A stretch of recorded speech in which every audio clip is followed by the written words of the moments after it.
All right, so hello everyone and welcome to this session on Indian polity and governance. आज जो हम topic पढ़ने वाले हैं that is article 21A right to education.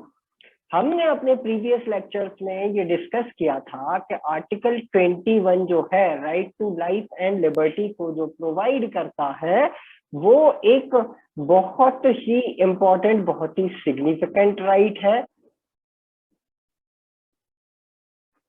Alright, तो article 21 जो है वो एक बहुत ही कॉम्पोजिट राइट है और इसीलिए जुडिशरी ने उसका बहुत ज्यादा लिबरल इंटरप्रिटेशन किया है for last so many years. और खास तौर पर मनेका गांधी वाले केस के बाद तो बहुत ही ज्यादा लिबरल इंटरप्रिटेशन उसका दिया, जिससे कई सारी इम्प्लाइड राइट्स का जन्म हो जाता है। ऐसी बहुत सारी राइट्स हैं जो इंक्लूसिव है आर्टिकल 21 में। वैसे ही एक राइट हुआ करती थी, वैसे ही एक इम्प्लाइड राइट, एक इंक्लूसिव राइट हुआ करती थी आर्टिकल 21 में, जिसको कहते थे राइट टू एजुकेशन। लेकिन कुछ समय बाद हमारे देश की पार्लियामेंट को लगा कि इसे इम्प्लाइड नहीं एक्सप्रेस राइट बनाना चाहिए, एक्सप्लिसिट राइट बना देना चाहिए। तो उन्होंने एक अलग आर्टिकल ऐड किया, article 21A। Article 21A was added in our constitution, जिसने अलग से प्रोवाइड किया राइट टू एजुकेशन को right as a fundamental right. एक इम्प्लाइड राइट को एक्सप्रेस्ड राइट बना दिया आर्टिकल 21A ने। तो आज इसके बारे में हम पढ़ते हैं, ठीक है। तो सबसे पहले एक बहुत ही क्विक पीटी पॉइंट इस टॉपिक से रिलेटेड है जो आप हमेशा याद रखेंगे क्योंकि अक्सर प्रिलिमिनरी में पूछा जाता है। Article 21A was inserted in 86th constitutional amendment 2002।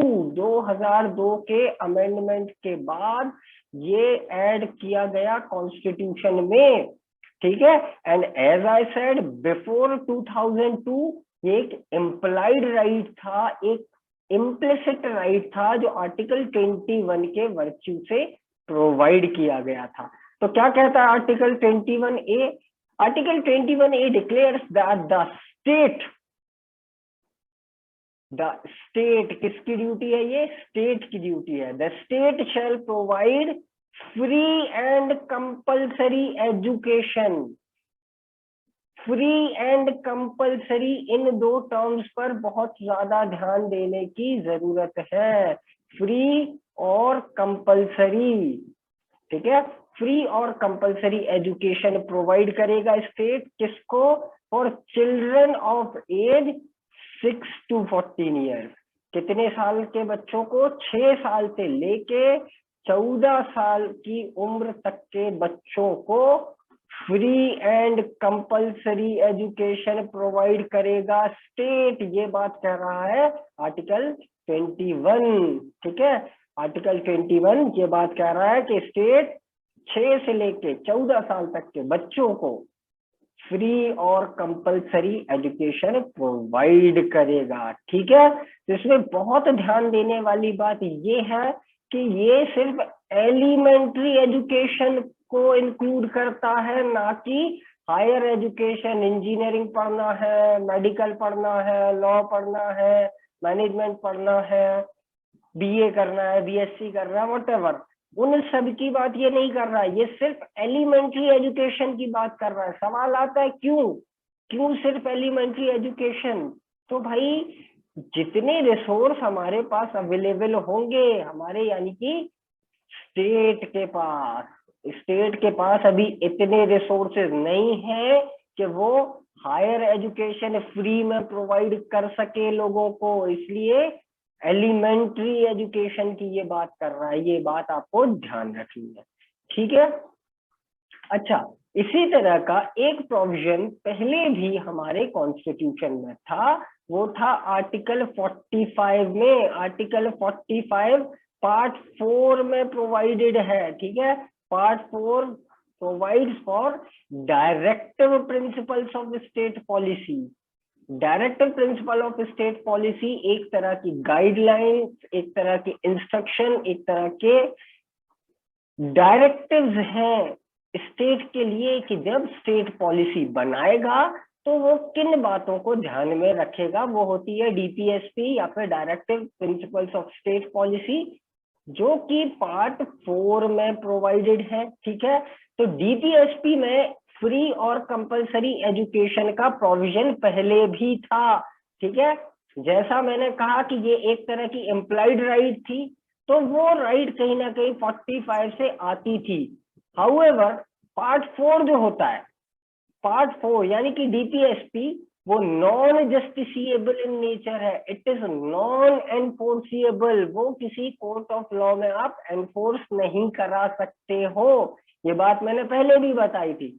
जबकि फंडामेंटल राइट्स वो पोर्शन है जो जस्टिसिएबल इन नेचर है, दैट इज कि आप कि यदि फंडामेंटल राइट इन्फोर्स करने से स्टेट इनकार कर दे तो आप क्या कर सकते हो, तो आप सीधा जा सकते हो सुप्रीम कोर्ट, ठीक है।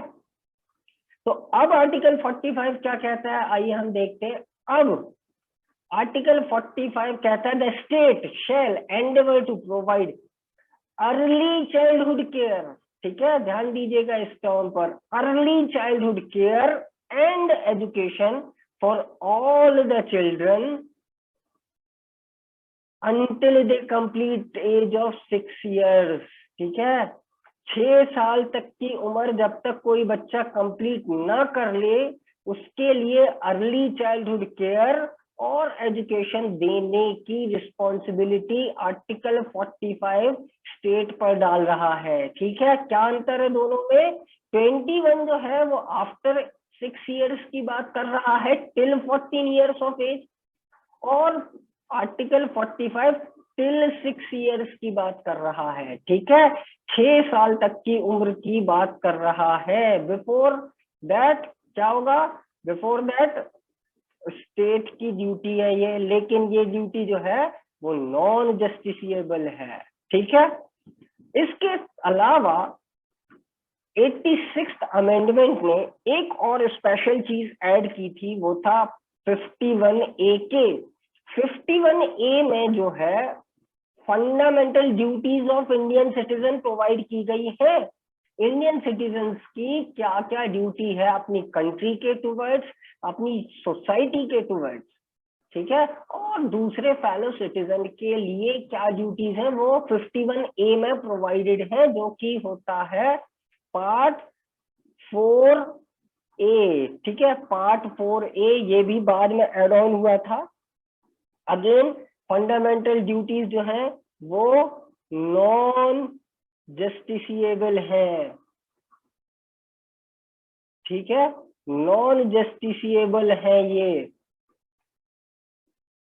मतलब कि किसी कोर्ट ऑफ लॉ में इनको इन्फोर्स नहीं कराया जा सकता। बट एक ये ड्यूटी इम्पोज कर दी गई इंडियन सिटीजन्स पर 51A के में, that it shall be duty of parents और गार्जियंस, अभिभावकों की या फिर माता पिता की ये ड्यूटी है कि वो अपने बच्चों को जो 6 साल से 14 साल तक की उम्र के बीच में है, उनको वो अपॉर्चुनिटीज प्रोवाइड करें एजुकेशन की, ठीक है। भाई स्टेट की ड्यूटी तो है कि वो स्कूल खोल दे और उस स्कूल में सबको एडमिशन दे, लेकिन उस स्कूल में भेजना ड्यूटी है पेरेंट्स की, ये बात कह रहा है 51A के।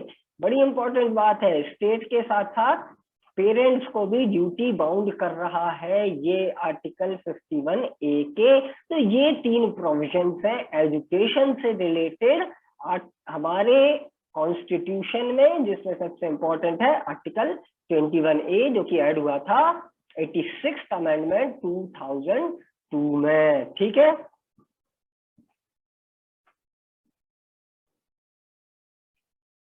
अब आगे बढ़ते हैं और देखते हैं कि किस तरह के प्रोविजंस पहले हमारे कॉन्स्टिट्यूशन में थे, या इस आर्टिकल के डेवलपमेंट का हिस्टोरिकल बैकग्राउंड क्या है। तो जैसा कि बिल्कुल शुरुआत में मैंने आपको बताया, राइट टू एजुकेशन एक इम्प्लाइड राइट था, ठीक है, एक इम्प्लाइड राइट था। कहां पर? आर्टिकल 21 में।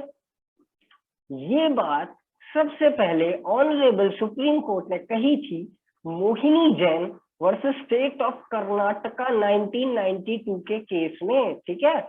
स्टेट ऑफ कर्नाटका वर्सेस 1992 के केस में कहा था right to education is inclusive in article 21, right to life में इंक्लूडेड है राइट टू एजुकेशन, ठीक है। ये बात कही थी Mohini Jain versus state of Karnataka के केस में। ये बड़ा फेवरेट क्वेश्चन इंटरव्यू का होता है। इंटरव्यू में अक्सर ये पूछते हैं कि आर्टिकल 21A तो 2002 में ऐड हुआ, तो क्या एजुकेशन से रिलेटेड कोई और प्रोविजन या कोई और राइट हमारे कॉन्स्टिट्यूशन में नहीं था क्या? तो उसका आंसर यही है कि तब भी था, तब वो एक इंक्लूसिव राइट थी, इम्प्लाइड राइट थी। कहां पर? आर्टिकल 21 में, ठीक है। तो ये बात मोहिनी जैन वाले केस में ऑनरेबल सुप्रीम कोर्ट ने कही थी। और इसी तरह का एक और दूसरा केस आता है Unni Krishnan versus state of Andhra Pradesh. इस केस में कहा था free education for children of 6 to 14 years, 6 साल से 14 साल तक के बच्चों के लिए फ्री एजुकेशन प्रोवाइड करना स्टेट की ड्यूटी है। ये बात कही गई थी उन्नी कृष्णन के केस में। और फिर इसी के बाद, इसी के परसुएंस में आर्टिकल 21A ऐड किया 2002 के अमेंडमेंट में। और इसको इम्प्लीमेंट करने के लिए, इसको एग्जीक्यूट करने के लिए, भाई सिर्फ कॉन्स्टिट्यूशन में ये बात लिख कर तो कोई चीज जमीन तक नहीं पहुंच सकती ना।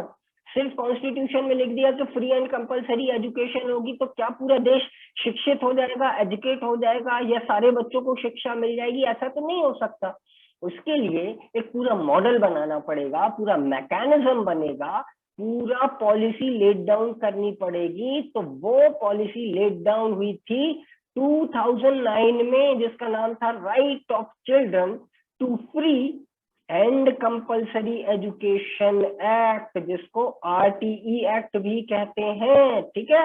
ये आता है 2009 में। ये सारे प्रोविजन थे एजुकेशन से रिलेटेड हमारे कॉन्स्टिट्यूशन में, ठीक है।